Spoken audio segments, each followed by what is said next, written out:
আজকের রেসিপি দেখে আপনার জিভে জল আসবেই। বাড়িতে গেস্ট আসলে অথবা মিষ্টি কিছু খেতে ইচ্ছে করলে এইভাবে ঝটপট বানিয়ে নিন। তাহলে চলুন শুরু করি আজকের রেসিপি। নমস্কার বন্ধুরা, কেমন আছেন সবাই? ভালো তো? পাপিয়ার ঘরোয়া চ্যানেলটিতে সকলকে জানাই স্বাগত। রেসিপিটা তৈরি করার জন্য প্রথমে আমি একটা প্যান বসিয়ে দিয়েছি আর 1/4 কাপ মাপের চিনি দিয়ে দিলাম। এবার চিনিটাকে আমি এখানে হালকা করে মেল্ট হতে দেবো। অল্প অল্প করে এখানে মেল্ট হতে শুরু করেছে। গ্যাসটাকে একদম লোতে রেখেছি। এবার এটাকে আমি নাড়াচাড়া করতে থাকবো। সমস্ত চিনিটাকে আমি এইভাবে নাড়াচাড়া করে গলিয়ে নেব। আমি ক্যারামেল তৈরি করছি, আর ক্যারামেলটা যখনই তৈরি করবেন একটু লো আঁচে তৈরি করবেন, এতে করে ক্যারামেলটা পুড়েও যাবে না আর সুন্দর একটা রং আসবে, খেতেও ভীষণ ভালো হবে। আপনারা যারা ভিডিও দেখা শুরু করেছেন অবশ্যই স্কিপ না করে পুরো রেসিপি দেখুন। আপনাদের প্রত্যেকের জানা হবে একটা সুন্দর রেসিপি। আর স্কিপ করে গেলে কিন্তু অনেক কিছুই স্কিপ করে যাবেন, ভালো করে রেসিপিটা বানাতে পারবেন না। এখানে দেখুন চিনিটা প্রায় মেল্ট হতে শুরু করেছে। একটু এইভাবে নাড়াচাড়া করে নেব, এতে করে কিন্তু ক্যারামেলটা বেশি পুড়ে যাবে না আর সুন্দর একটা কালার হবে, পারফেক্ট ক্যারামেল তৈরি হয়ে যাবে। দেখুন এখানে সমস্ত চিনিটাই কিন্তু গলে গেছে। এবার শুধু একটু কালার হওয়ার জন্য আমি অপেক্ষা করব। সামান্য কিছুক্ষণ একটু নেড়ে চেড়ে একটু কালার হয়ে গেলেই এটাকে আমি তুলে নেব।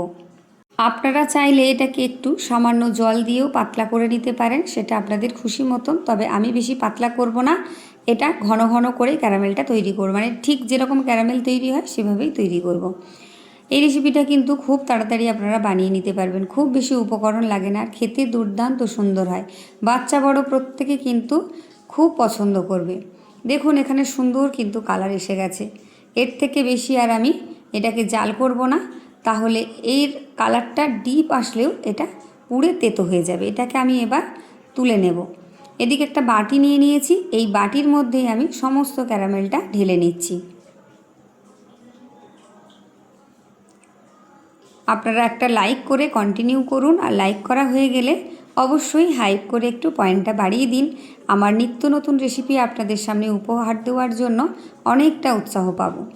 এবার গরম থাকা অবস্থাতেই সমস্ত ক্যারামেলটা বাটিটাকে এইভাবে একটু ঘুরিয়ে আমি সমান করে নেব।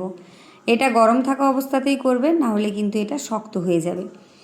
ক্যারামেলটা রেডি করে নিয়েছি বাটিতে। এবার অন্য একটা বাটিতে আমি নিয়ে নিচ্ছি 2 টেবিল চামচ মাপের কর্নফ্লাওয়ার।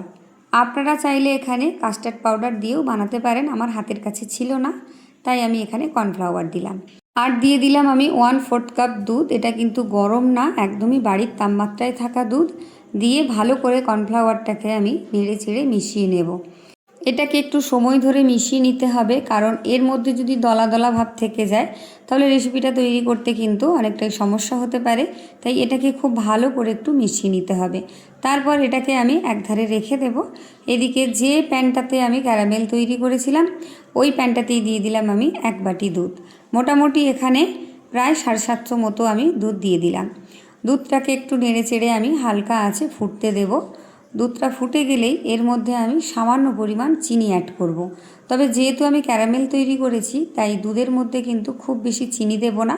মিষ্টিটা আপনাদের পরিমাণ মতো আপনারা দিয়ে নেবেন। যদি খুব বেশি খেতে চান তাহলে একটু বেশি করে দেবেন, আর যদি একদম কম খেতে চান তাহলে এর থেকে কম দেবেন। আমি 1/4 কাপ যে কাপ মেপে সব কিছু করছি তার হাফ কাপ মতো চিনি এখানে দিয়ে দিলাম। চামচ মেপে 2 বড় চামচের 2 চামচ। এবার ভালো করে নেড়েচেড়ে আমি দুধটাকে ফুটিয়ে নেব আর চিনিটাকেও সুন্দর করে গলিয়ে নেব। আর আমি এখানে কিন্তু আমুল দুধ ব্যবহার করেছি, উষ্ণ গরম জলে ভালো করে গুলে নিয়েছি। আপনারা চাইলে এখানে গরুর দুধও ব্যবহার করতে পারেন, আর আমুল দুধে কিন্তু মিষ্টির পরিমাণ অনেকটাই বেশি থাকে।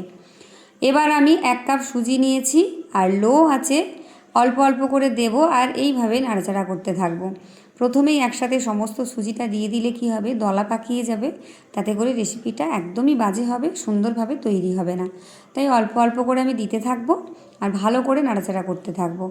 এবার আমি দিয়ে দেব এখানে সেই দুধে মেশানো কর্নফ্লাওয়ারের মিশ্রণটা। ভালো করে একটু নেড়ে চেড়ে নিচ্ছি, তলায় বসে গেছে। আর সুজিটাকে একটু ভালো করে মিশিয়ে নিয়ে সেই সময়তেই দিয়ে দেব। খুব বেশি শক্ত হয়ে টাইট হয়ে গেলে তারপর কিন্তু এটা দেওয়া যাবে না, নরম অবস্থাতেই দিতে হবে। তাই সুজিটার মানে সুজির পরিমাণ অনুযায়ী দুধের পরিমাণটা একটু বেশিই দেবেন, নাহলে দেওয়ার সাথে সাথেই দলা পাকিয়ে যাবে, তাতে করে যেটা আপনারা বানাতে চাইছেন সেটা একেবারেই ঠিকঠাক বানাতে পারবেন না। সব কিছুকে একটু সময় ধরে ভালো করে মিশিয়ে নেব। আর খুব বেশি কিন্তু এখানে আমি জাল দিয়ে ঘন করব না, এই যে দেখে বুঝতে পারছেন এই রকম একটু পাতলা পাতলা রাখবো। দেখে নিশ্চয়ই বুঝতে পারছেন এই রকম অবস্থাতেই কিন্তু এটাকে আমি নামিয়ে নেব। আর গ্যাসটাকে একদম লোতে রেখেছি। সুজিটা আমার একদম রেডি হয়ে গেছে। এবার যে বাটিতে আমি ক্যারামেল তৈরি করে রেখেছিলাম সেটা নিয়ে নিলাম। এর মধ্যে আমি সমস্ত সুজির মিশ্রণটা দিয়ে দেব। এই জন্যই আমি নরম করে দিয়েছি, কারণ শক্ত হয়ে গেলে এটাকে সেট করতে অনেকটাই সময় লেগে যেত। ভীষণ সুন্দর একটা রেসিপি। আপনারা যারা বাড়িতে বানিয়ে খেয়েছেন তারা তো জানেন, আর যারা খাননি তারা অবশ্যই বানিয়ে খাবেন। আর আপনারা কে কে বানিয়ে খেয়েছেন বা কে কে খাননি আমাকে অবশ্যই কমেন্ট করে জানিয়ে যাবেন। আর কেমন লাগলো রেসিপিটা অবশ্যই জানাবেন। কে কোথা থেকে দেখছেন রেসিপিটা তাও আমাকে জানিয়ে যাবেন। আপনাদের প্রত্যেককে আমি ধন্যবাদ জানাতে পারবো। সমস্ত সুজির মিশ্রণটা এর মধ্যে দিয়ে আমি ভালো করে একটু ট্যাপ ট্যাপ করে নিয়েছি, যাতে ভেতরের কোনো অংশ ফাঁকা না থাকে আর ভিতরের হাওয়াটা বাইরে বেরিয়ে আসে। এবার একটা স্প্যাচুলা দিয়ে ওপরটা আমি একটু ভালো করে সমান করে নেব। একদম আলতো হাতে এটাকে সমান করে নেব, যাতে দেখতে বেশ সুন্দর লাগে আর বেক হয়ে যাওয়ার পর কোনো রকম এবড়ো খেবড়ো হয়ে ফেটে না যায়। রেডি হয়ে গেছে দেখুন। এটাকে সুন্দর করে আমি সমান করে নিয়ে রেডি করে নিয়েছি। এবার চলুন এটাকে আমি বেক করে নেব। তার জন্য একটা কড়াই বসিয়ে দিয়েছি, একটা স্ট্যান্ড বসিয়ে দিলাম আর দিয়ে দেব বেশ কিছুটা জল। গ্যাসটাকে মিডিয়ামে রেখে এবার আমি রেডি করা বাটিটাকে বসিয়ে দেব। এবার একটা ভালো করে ঢাকা দিয়ে এটাকে 15 থেকে 20 মিনিট আমি বেক করে নেব মিডিয়াম আছে। রেসিপিটা ভালো লাগলে যারা আমার চ্যানেলে প্রথমবার রেসিপি দেখছেন, যদি ভালো লাগে তাহলে অবশ্যই চ্যানেলটা সাবস্ক্রাইব করে পাশে থাকা বেল আইকনটি প্রেস করে রাখবেন। আমার ভিডিও নোটিফিকেশান সবার আগে আপনার কাছে পৌঁছে যাবে। আর সবার মধ্যে একটু শেয়ার করে দেবেন এরকম সুন্দর একটা রেসিপি তৈরি করে খাওয়ার জন্য। 20 মিনিট পর আমি ফিরে এলাম। গ্যাসটাকে বন্ধ করে দিয়েছি আর ওপর থেকে একটু চেক করে নিতে হবে যে ঠিকঠাকভাবে তৈরি হয়েছে কিনা। হাতে যদি লেগে যায় তাহলে ভাববেন এখনও কিছুটা হবে। আমি হাত দিয়ে দেখিয়ে দিলাম, একদমই লাগেনি, পুরোপুরি রেডি হয়ে গেছে। এবার এটাকে আমি নামিয়ে নিয়েছি। এবার ভালো করে একটু ঠান্ডা করে নিতে হবে। আমি একটু ঠান্ডা করে নিয়েছি।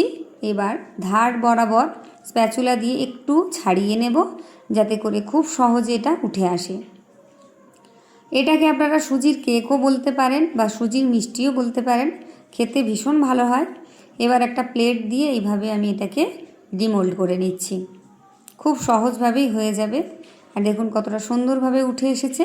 আর বাটিতে যেটুকু ক্যারামেল লেগেছিল সেটাকে আমি একটু গরম করে গলিয়ে এর মধ্যে ঢেলে দিয়েছি, যেহেতু একটু শক্ত হয়ে বসে গেছিলো। আবার ঠান্ডা করেছি, শক্ত হয়ে গেছে। দেখুন কতটা সুন্দর লাগছে দেখতে। এবার আমি কেটে দেখিয়ে দিচ্ছি যেটা কতটা সুন্দর হয়েছে। বাচ্চারা ভীষণ পছন্দ করবে, বড়দেরও ভালো লাগবে। আপনারা সবার মধ্যে একটু শেয়ার করে দিন, লাইক করে দিন, কমেন্ট করুন। আর যারা নতুন আছেন অবশ্যই চ্যানেলটা সাবস্ক্রাইব করে দিন। আর এই রকম রেসিপি আরও দেখতে হলে আমার চ্যানেল ভিজিট করুন, অনেক রকম রেসিপি দেওয়া আছে। আজকের রেসিপি কেমন লাগলো জানাতে কিন্তু ভুলবেন না। বাচ্চাদের টিফিনে দিন বা বাড়িতে কোনো গেস্ট আসলে পরিবেশন করুন, দেখবেন প্রত্যেকে পছন্দ করে খাবে। আর এই ক্যারামেল দিয়ে সুজির মিষ্টিটা আপনাদের কেমন লাগলো অবশ্যই জানাবেন। আজকের মতো টাটা। সবাই ভালো থাকবেন, সুস্থ থাকবেন। আপনাদের প্রত্যেককে অসংখ্য ধন্যবাদ যারা এতক্ষণ আমার রেসিপিটা দেখলেন ধৈর্য ধরে। মুখে দিলেই মিলিয়ে যাবে। এই মিষ্টি রেসিপিটা এতটাই মজার আর এতটাই সুন্দর হয়। সামনেই জন্মাষ্টমী, রাখি পূর্ণিমা, এরকম আপনারা মিষ্টি তৈরি করে গোপালের সেবাতেও দিতে পারেন অথবা ভাইদেরও খাওয়াতে পারেন। আজকের মতো টাটা। কেমন লাগলো জানাবেন।